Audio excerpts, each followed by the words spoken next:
All right, Jet fans, it is Thursday, March the 5th, 2026, and we have some transactions to talk about. Yes, the New York Jets reacquired some players that they had on the bubble. First one was kind of surprising, to be honest with you. Tight end Jelani Woods. He's back, the big giant tight end.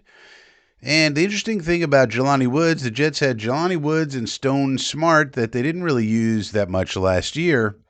And if you remember, I told you that Stone Smart was an insignificant signing when it happened. And somebody like a Connor Frogers was trying to tell you, "Oh no, Frankie, look at the tape, Frankie." He told me. No, he. How these people get on television, I have no idea. But anyways, we didn't retain. So we didn't retain Stone Smart. Now Jelani Woods, big, tall, not good particularly at blocking or even catching, but maybe he's going to come into his own now. Uh, we'll see, but I'm sure it's going to be a vet minimum deal. So this doesn't really affect anything in terms of the fact that we need another blocking tight end, probably in the draft. And, Woods could end up on the practice squad if he shows more promise and development. Then he can make the 53 man as tight end 3 behind Mason Taylor and Jeremy Ruckert. No problem. Now, the other two players that were exclusive rights free agents that we signed was Marcelino McCrary-Ball and Jowon Briggs. These were two very easy calls to make. McCrary-Ball was a special teams ace and a good linebacker backup. And Jowon Briggs, of course, is somebody that we should extend, to be honest with you. But for now, we just have him for one more year, but we should probably extend that contract because he's going to be a big piece of this 3-4 defense as of right now.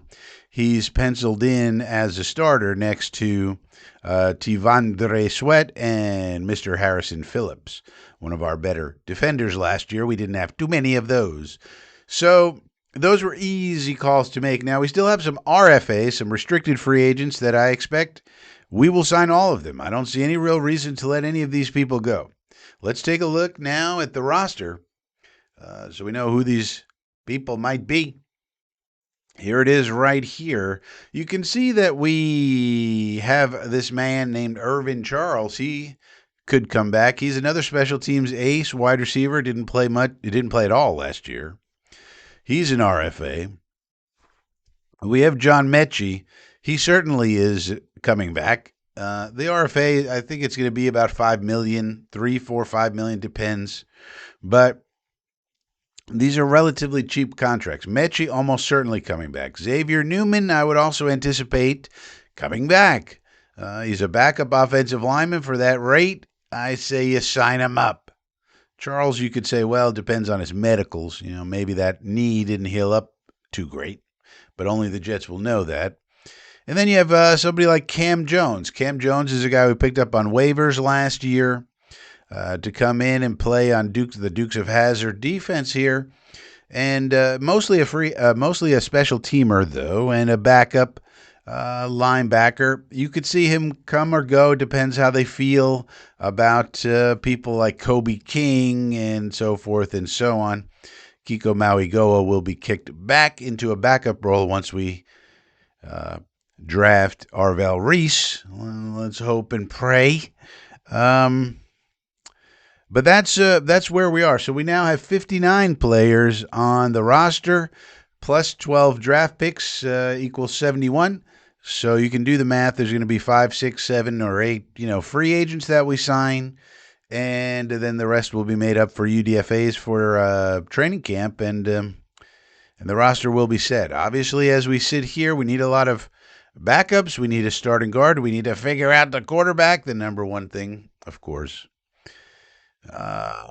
And this should be Reese, and then we need some safeties, one in the draft, one in free agency, should be able to get that done, kick these people back into the backup roles where they should be, and then we need edge players, and we need defensive tackles and nose tackles and other edge players and all sorts of things, but not 11 or 12 starters as country club dumbass Hughes would tell you. All right, so those are the transactions that we made today. Uh, Pretty good, I think. I mean, these were just sort of no brainers. Jowon Briggs had to come back. McCrary-Ball had to come back. I mean, there's no reason to not bring those two back. And then they chose Jelani Woods over Stone Smart. Maybe a little bit of a surprise, but obviously they liked what they saw from Jelani Woods to some extent, and maybe he could help us do something.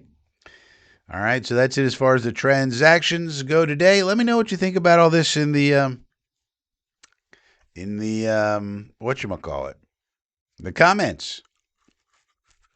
Yeah. What about putting a comment in the old comments section down below? All right. See you next time.